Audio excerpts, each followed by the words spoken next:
கரூர் கொளந்தாகவுண்டனூரில் உள்ள டாஸ்மாக் கடையை முற்றுகையிட்டு மக்கள் போராட்டத்தில் ஈடுபட்டுள்ளனர்.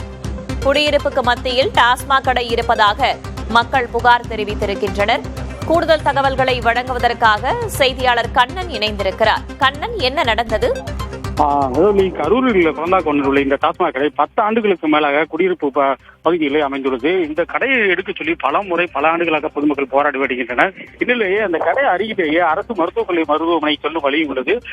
கடையில் ஒரு 200 மீட்டர் தொலைவில் ஒரு ஆரம்ப பள்ளி உள்ளது. எனவே பொதுமக்களுக்கும் பள்ளி செல்லும் மாணவர்களுக்கும் மற்றும் மருத்துவமனைக்கும் அருகில் உள்ள அந்த கடையை எடுக்க சொல்லி பல முறை மனு கொடுத்திருக்கின்றனர். இந்நிலையிலேயே கடந்த சில தினங்களாக கரூர் மாவட்டத்தில் 10 டாஸ்மாக் கடைகள் மூடப்பட்டன.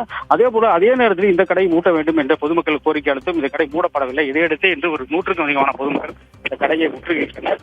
தகவல் போலீசார் மற்றும் டாஸ்மாக் உதவி மேலாளர் ஆகியோர் அந்த சம்பவ இடத்துக்கு வந்து பொதுமக்களை சமாதானப்படுத்தினர். அவர்களும் அதே கோரிக்கையை திரும்ப வலியுறுத்தினர்.